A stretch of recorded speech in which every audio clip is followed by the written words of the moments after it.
Hey guys, KidzSpeed here.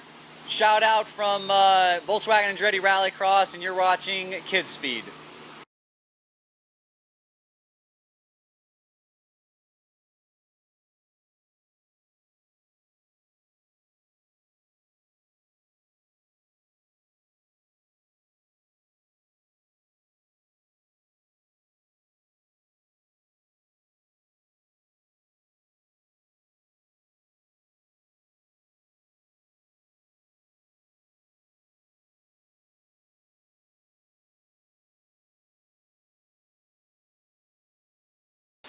This is Christian reporting for KidzSpeed, and here we are in Atlantic City after the Red Bull Global Rallycross race here with KidzSpeed, a man who needs no introductions and driven so many kinds of vehicles on 4 wheels.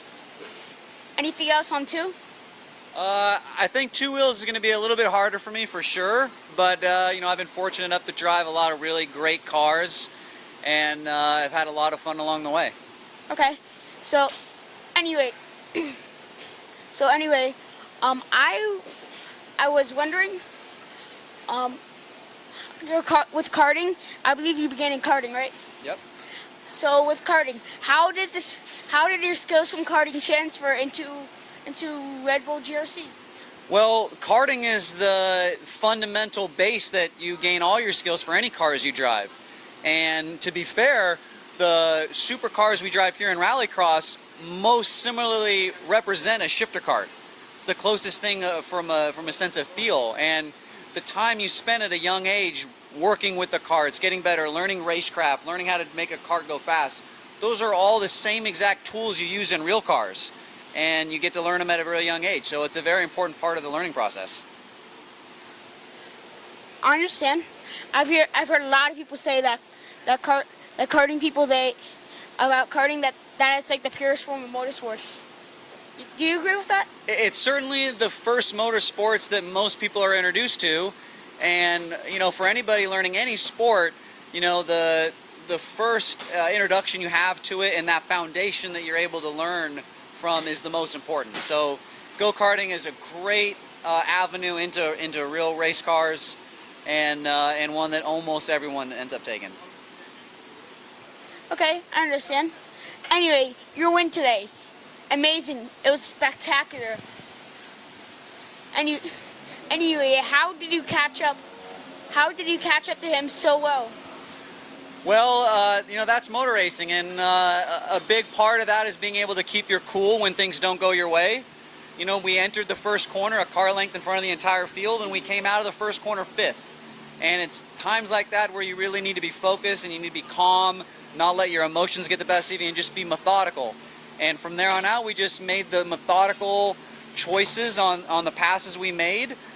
We ended up thinking and making a good pass in the Joker for second. And then from that point, it's racing. You know, it's no different than go-karting. You try to track down the leader, and then when you get close to him, that you know the pressure's on. And fortunately, made a small bobble, and we were able to capitalize on that. Okay, that was a spectacular race and a spectacular explanation for the spectacular race. Thanks so much.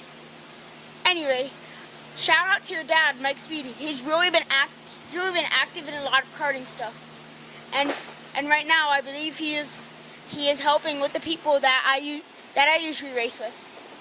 Yeah, they're you know, my dad and my brother Alex Speed are both, you know, were so influential in my racing career from a young age. You know, I was lucky enough that Mike Speed was my dad, and we talked every night about the karting, and we learned it together. And without having someone like that showing me how to do it and helping me with my learning, then for sure, you know, making it as far as I did wouldn't have been possible. So it's really cool to see Dad with a team of youngsters. It's really fun to go out there and watch the kids drive at such a young age.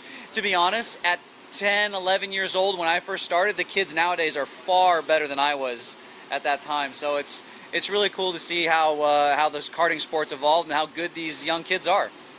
Yep. Your dad really helped you live up to your name. Yeah, thank goodness. Guess that concludes our interview. Good. Well, thanks so much for coming, buddy. Appreciate it. And shout out to all the fans. Thanks for watching. Okay, this is Christian reporting for KidzSpeed. Safety first and see you at the finish line.